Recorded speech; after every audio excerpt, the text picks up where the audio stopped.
हज़रत उमर बिन अब्दुल अजीज़ जो कि उमवी ख़ानदान के चश्मो चराग थे, लेकिन उनका मिजाज सबसे हटके था, अनोखा और निराला था। सुलेमान ने सारी ज़िंदगी तख्तो ताज की बसर करने के बाद सोचा कि मैं इनको अपना नायब बनाऊं। तो खैर, जब उनका इंतकाल हुआ तो लोग दिमश्क की जामे मस्जिद में जमा हुए और वसीयतनामा पढ़ा गया। तो हज़रत उमर बिन अब्दुल अजीज़ खड़े हुए, फरमाए, लोगों, ना तो मेरी मंशा थी कि मुझे खलीफा बनाया जाए और ना मुझे इस बात का इल्म था।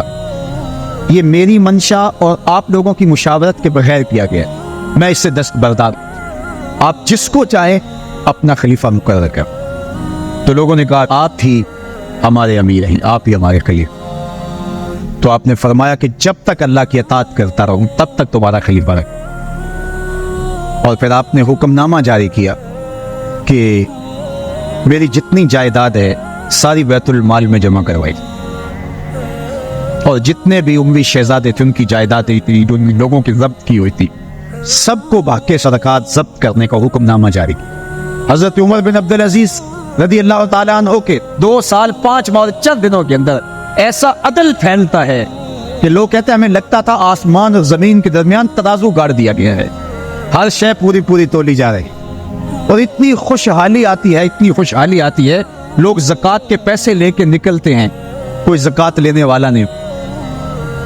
एक इलाके के लोग हज़रत उमर बिन अब्दुल अजीज़ को ख़त लिखते हैं कि हज़रत ज़कात का क्या करें। फरमाया, गरीबों को दे। कहा, कोई गरीब रहा ही नहीं। तो कहा कि अच्छा, आप इस तरह करें कि जिनकी शादियां नहीं हुई उनका मेहर अदा करके शादियां करवा दें। तो वो जवाब में लिखता है, ये भी हो चुका। तो कहा, लोगों को कर्जा दे दी। कहा, किसी को कर्जे की जरूरत ही नहीं है। तो फिर फरमाते हैं, अच्छा, गैर मुस्लिमों को कर्जा दें ताकि वो खेती बाड़ी करके ज़राअत के काम को बढ़ाएं। ये उमर बिन अब्दुल अजीज़ पर अदल फैला, नूर फैला, रोशनी फैली। शहजादगी की जिंदगी से एकदम अपने आप को एक छोटे से कुटिया के अंदर महदूद कर दिया। अल्लाह अकबर। हज़रत उमर बिन अब्दुल अजीज़ रज़ियल्लाहु ताला अन्हु मुसलमानों के नामवर खलीफा है, और उनको उनके अदल, उनके इंसाफ, उनकी सादगी और उनकी ज़िंदगी के इस खूबसूरत तर्ज की वजह से उमर सानी कहा जाता। अब हज़रत उमर रज़ियल्लाहु ताला अन्हु को अपने बेटे आसिम के लिए रिश्ते की तलाश थी कि कोई साले खातून मुयस्सर आए और मैं अपने बेटे आसिम का उससे निकाह करूं। और आसिम बिन उमर रज़ियल्लाहु ताला अन्हु परवान चढ़ रहे थे, जवानी की तहलीस पर थे।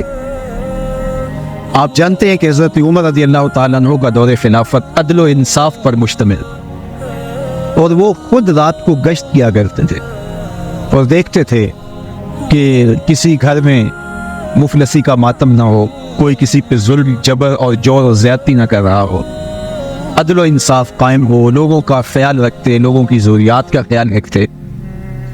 तो एक घर के करीब से गुजरे, सहर का वक्त था, तो बेटी को उसकी माँ कह रही थी कि दूध में पानी शामिल करो। तो बेटी ने कहा कि अमीरुल मोमिनीन ने मना कर रखा है कि ये धोखाधड़ी है। तो माँ ने कहा कि अमीरुल मोमिनीन उमर कब देख रहे हैं? तो बेटी बोली, उमर नहीं देख रहा, उमर का रब तो देख रहा है। तो हज़रत उमर रज़ियल्लाहु ताला अन्हु ने जब इस बात को सुना, कदम रुक गए, घर पर कोई निशान लगाया और सुबह अपने बेटे के रिश्ते के लिए उस बेटी को पैगाम भेज दिया।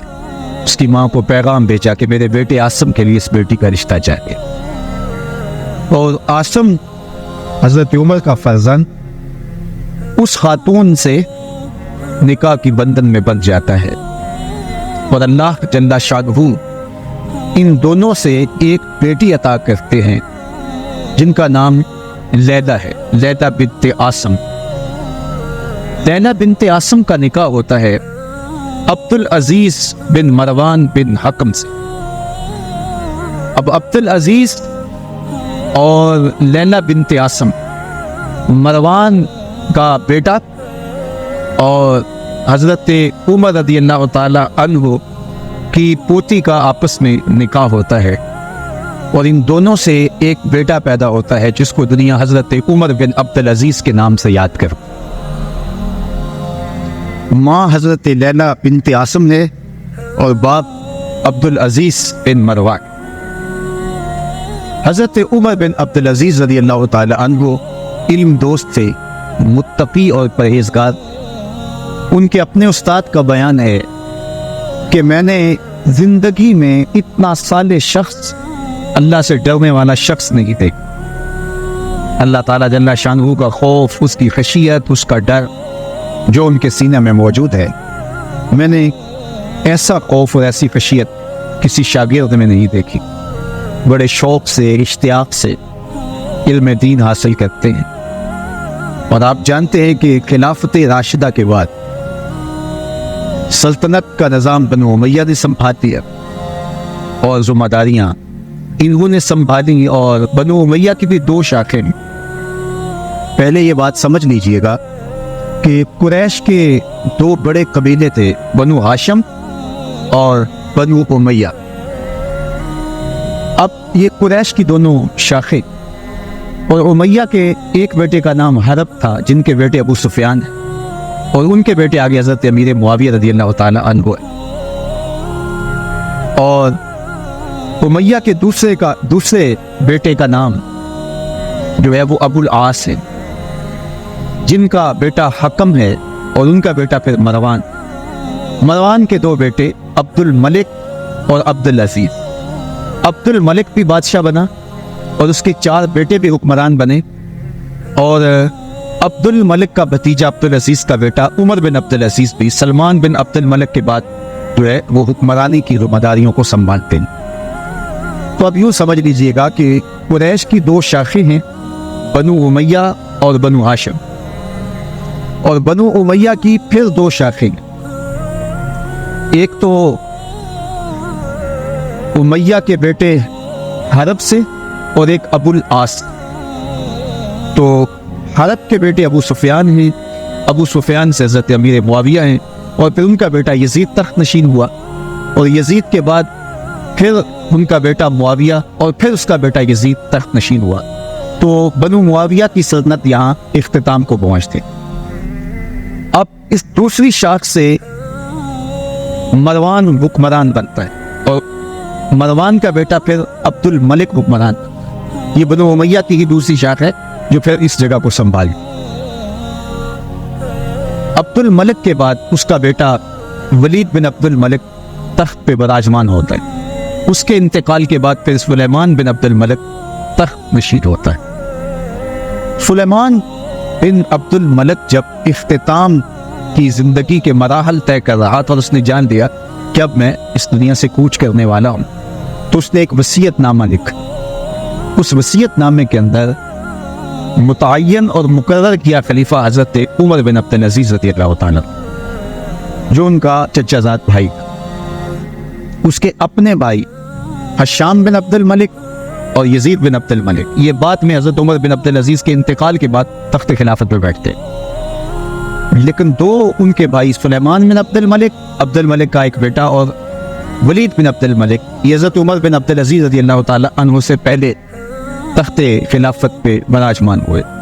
तो ये दरमियान में हज़रत उमर बिन अब्दुल अजीज़ का 2 साल 5 माह और कुछ दिन का दौर आता है।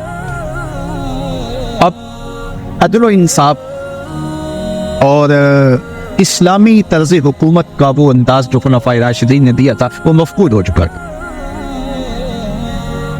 अब जब हज़रत उमर बिन अब्दुल अजीज़ को खिलाफत की जिम्मेदारियाँ आयद कर दी गई, और एक खत लिखा उन्होंने और सर बमोहर था, और कहा कि जब मैं इंतकाल कर जाऊँ तो उसके बाद ये लोगों को जमा करके खत पढ़ा जाए, और मेरी ये वसीयत है कि मेरे बाद मेरा भाई नहीं बल्कि मेरे चचा का बेटा उमर बिन अब्दुल अजीज़ खलीफा होगा। क्योंकि हज़रत उमर बिन अब्दुल अजीज़ रज़ियल्लाहु ताला अन्हु का तजुर्बा सबको था कि वो आदिल, मदीनतुल मुनव्वरा के एक अच्छा गवर्नर रहे, और जब उनको गवर्नरी पेश की गई तो उन्होंने कहा कि मैं पिछले हुक्मरानों की तरह, गवर्नरों की तरह जुल्म और तअद्दी से काम नहीं लूँगा, मैं इंसाफ से काम लूँगा। अगर तुम्हें मंजूर है तो मैं गवर्नरी कबूल करने को तैयार। उन्होंने कहा बिल्कुल हमें कबूल है, चाहे एक पाई भी खजाने में ना आए, आप अदल इंसाफ करें। तो आप मदीनतुल मुनव्वरा में गए, 30 ऊँटों पर आपका सामान लद करके गया, इतने अमीर थे। और आपकी जो अहलिया थी वो अब्दुल मलिक की बेटी थी, फातिमा बिनते अब्दुल मलिक। उसका बाप बादशाह, उसका दादा बादशाह, उसके 4 भाई बादशाह, और फिर बाद में उसका शौहर उमर बिन अब्दुल अजीज वो भी खलीफा बने। तो इस तरह आप और कीजिए कि वो 7 तरह से शहजादी थी। फातिमा बिनते अब्दुल मलिक, उसका बाप उसको हीरो में और सोने में तोलता था। ये उमर बिन अब्दुल अजीज की आलिया। और उमर बिन अब्दुल अजीज भी शहजादे जो एक मर्तबा लिबास पहन लेते हैं दोबारा नहीं पहन। मुश्क और अंबर इस्तेमाल किया करते थे और जिस गली से गुजरते थे लोग समझ जाते थे आज उमर बिन अब्दुल अजीज यहाँ से गुजरे। मुअत्तर रहते थे और हर तरह से आसूदा और हर तरह से वो शक्ल भी थे, आलिम भी थे, फ़क़ीह भी थे, शहजादे भी थे। अब जब मदीनातुल मुनव्वरा की गवर्नरी की जिम्मेदारी आई तो फुक़हाए मदीना को बुला करके कहा कि तुम अगर कहीं देखो कि जुल्म हो रहा है, किसी पे ज़्यादती हो रही है, तो तुम्हारे ऊपर लाज़िम है कि मुझे इत्तला। और जब तक आपका दौरे गवर्नरी मदीनातुल मुनव्वरा में कायम रहा, अदल व इंसाफ फैल गया।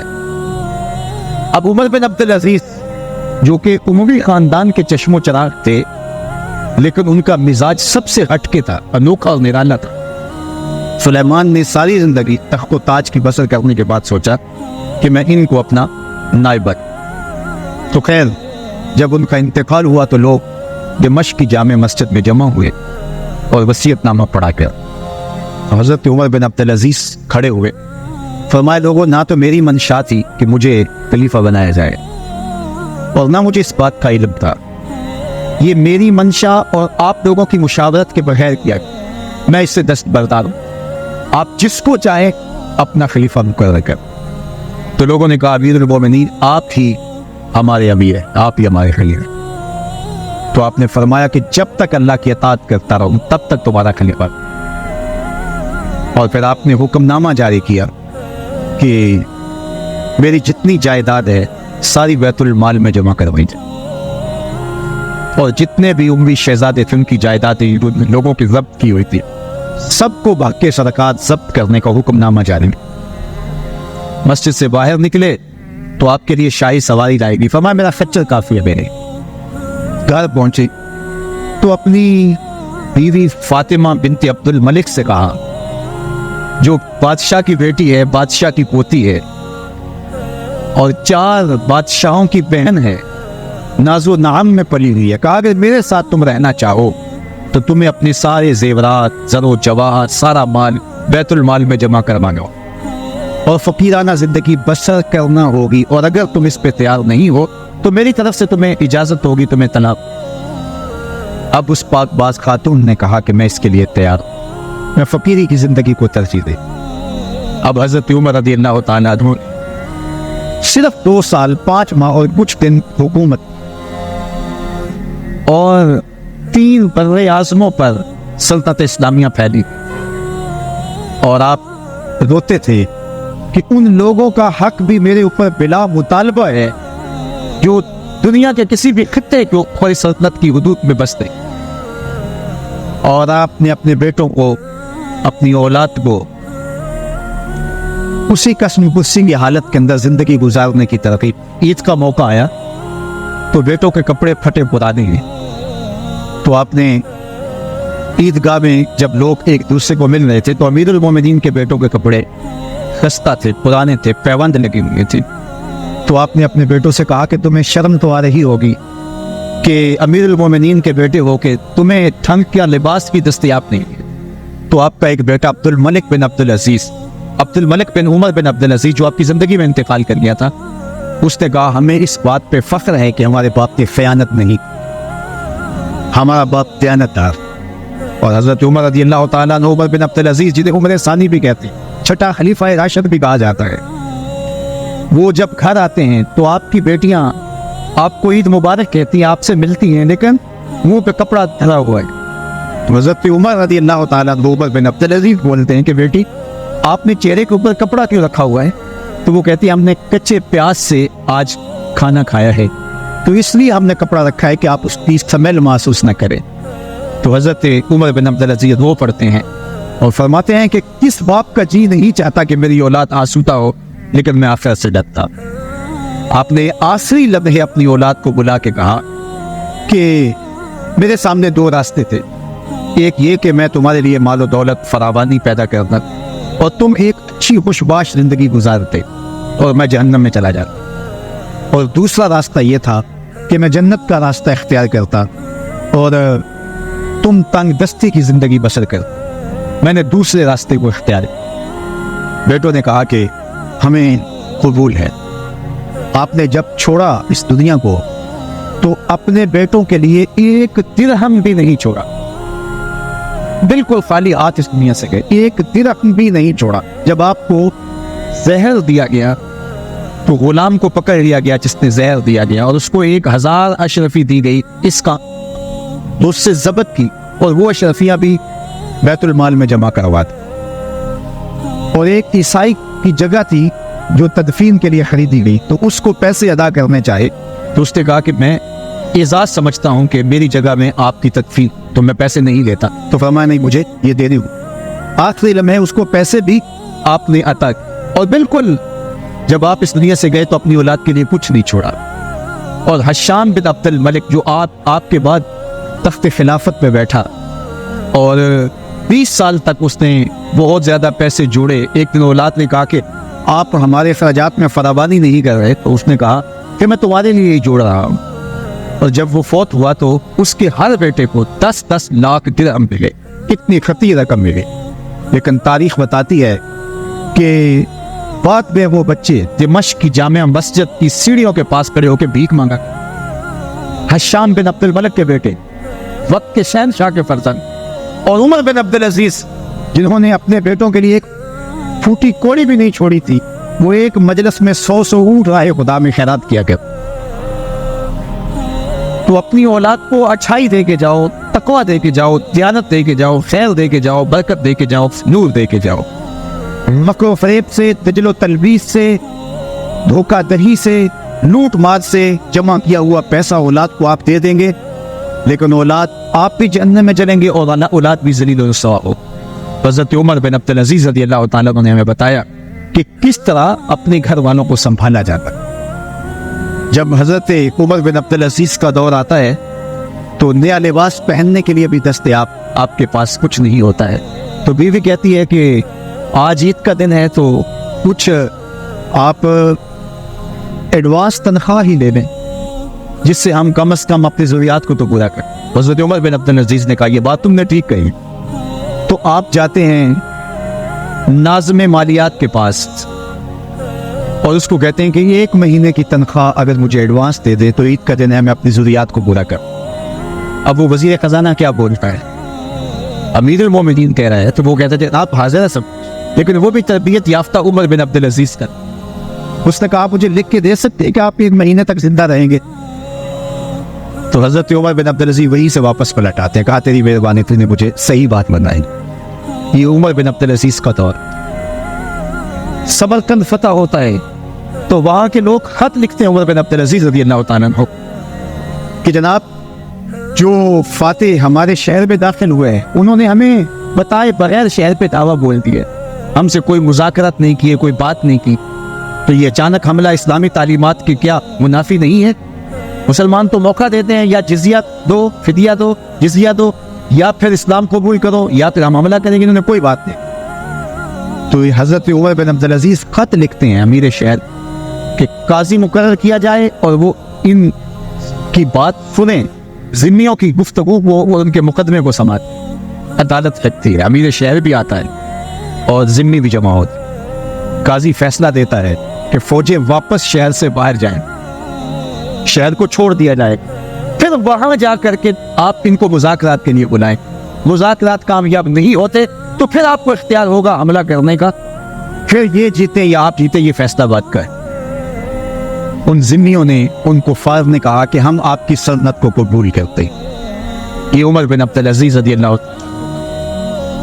हज़रत उमर बिन अब्दुल अजीज रज़ियल्लाहु ताला अन्हु के 2 साल 5 माह चंद दिनों के अंदर ऐसा अदल फैलता है कि लोग कहते हैं हमें लगता था आसमान और जमीन के दरमियान तराजू गाड़ दिया गया है, हर शय पूरी तोली जा रही। और इतनी खुशहाली आती है, इतनी खुशहाली आती है, लोग ज़कात के पैसे लेके निकलते हैं, कोई ज़कात लेने वाला नहीं। एक इलाके के लोग हज़रत उमर बिन अब्दुल अजीज को खत लिखते हैं कि हजरत ज़कात का क्या करें? फरमाया गरीबों को दे। कहा कोई गरीब रहा ही नहीं। तो कहा कि अच्छा आप इस तरह करें कि शादियां करवा दें, जिनकी शादियां नहीं हुई उनका मेहर अदा करके शादियां करवा दें। तो वो जवाब में लिखता है ये भी हो चुका। तो कहा लोगों को कर्जा दे दें। कहा किसी को कर्जे की जरूरत ही नहीं। तो फिर फरमाते अच्छा गैर मुस्लिमों को कर्जा दे ताकि वो खेती बाड़ी करके ज़राअत के काम को बढ़ाएं। ये उमर बिन अब्दुल अजीज का, ये खलीफाए शशम हजरत उमर बिन अब्दुल अजीज रज़ियल्लाहु ताला अन्हु का अहद फर्ख फाल है, अहद अमाइन है। अल्लाह अकबर। हजरत उमर बिन अब्दुल अजीज रज़ियल्लाहु ताला अन्हु कि जब इंतकाल का आखिरी वक्त आता है तो हशाम बिन अब्दुल मलिक ने देखा कि लोग कसरत के साथ आपका हाल पूछने और आपने जो कमीज पहनी है वो मैली है। तो अपनी बहन फातिमा से हशाम बोलता है कि ये कमीज तब्दील कर दी जाए। बहन खामोश रहती। फिर दूसरी मर्तबा, फिर तीसरी मर्तबा। तो फिर बहन ने कहा कि भाई तुम बार बार कहे जा रहे हो, कोई दूसरी कमीज हो तो पहनाओ। ये 3 बड़े आज़मों पर फैली हुई सल्तनत के खलीफा की कहानी सुना रहा हूं मैं। आज तो एक शहर का नाजिम, एक शहर का डीसी, एक शहर का हुक्मरान, एक गांव का चौधरी मान नहीं है, लेकिन ये 3 बड़े आज़मों पर फैली हुई सल्तनत के खलीफा की कहानी है कि सांसें टूट रही हैं और दूसरी कमीज दस्तयाब नहीं है। अल्लाह अकबर। हजरत इमाम औज़ाई रज़ियल्लाहु ताला अन्हु फरमाते हैं कि जब हजरत उमर बिन अब्दुल अजीज का इंतकाल हुआ तो मैं जनाजे में शामिल हुआ। जनाजे से फारिग होकर मैं जा रहा था कि रास्ते में मैंने देखा कि एक पादरी है। तो उससे जब बात हुई तो वो रो पड़ा। तो मैंने उसको कहा कि आप पादरी होकर रो रहे हैं, जो इंतकाल करने वाले हैं वो तो अमीरुल मोमिनीन थे, मुसलमानों के अमीर। उसने कहा कि मेरा मसला ये नहीं है कि मुसलमानों के अमीरुल मोमिनीन इंतकाल करें, मेरा मसला ये था कि एक नूर था आसमान से जमीन तक फैला हुआ, वो बुझ गया है। रजा बिन हैवा कहते हैं, ये वजीर आज़म थे, कहते हैं कि जब उमर बिन अब्दुल अजीज का इंतकाल होता है तो मुझे ये शरफ नसीब हुआ कि मैं उनकी लहद में उतरा, और जब मैंने कफन की तनियां खोली ताकि उनका रुख किबले की तरफ कर, तो कहा उनका रुख पहले ही किबले की तरफ हुआ। कहते हैं आज तक मैंने इतना रोशन चेहरा कभी किसी का देखा ही नहीं जैसा उमर बिन अब्दुल अजीज का। अतल फैला, नूर फैला, रोशनी फैली। अल्लाह उनकी रहमत पे, उनकी मरकज़े नूर पे करोड़ों रहमतों का नज़ूल। हजरत उमर बिन अब्दुल अजीज का दौरे खिलाफत बहुत तवील नहीं है, जैसा मैंने बताया आपको, सिर्फ 2 साल 5 माह और चंद दिन आपने सल्तनत। और इतने दाना, इतने बीना, इतने समझदार और इतने इस कदर जिंदगी, शहजादगी की जिंदगी से एकदम अपने आप को एक छोटे से कुटिया के अंदर महदूद कर दिया। औलाद जो है वो उनके लिए भी कुछ नहीं, बीवी भी। अल्लाह अकबर। एक मर्तबा बीवी कहती है कि आप कुछ थोड़ा सा उधार ले लें, मैं मजदूरी करके जो है वो उसको उतार लूं। अल्लाह अकबर। 7 बादशाहों की बहन होके, 7 बादशाहों की शहजादी होके वो उमर बिन अब्दुल अजीज के घर के अंदर जो है वो ये पुकार कर रही है। ये उनका दौरे खिलाफत था, उनका अंदाज़ ज़िंदगी। अल्लाह अकबर। हजरत उमर बिन अब्दुल अजीज रज़ियल्लाहु ताला अन्हु मुसलमानों के नामवर खलीफा है, और उनको उनके अदल, उनके इंसाफ, उनकी सादगी और उनकी ज़िंदगी के इस खूबसूरत तर्स की वजह से उमर सानी कहा जाए। हजरत उमर रज़ियल्लाहु ताला अन्हु की औलाद से उनका चूँकि ताल्लुक भी था, उनकी वालिदा हजरत उमर रज़ियल्लाहु ताला अन्हु की पोती थी, और ये असर भी था, नस्ब के असरात भी थे, और फिर आपकी तरबियत भी हजरत उमर रज़ियल्लाहु ताला अन्हु के ख़ानदान के अंदर पाई।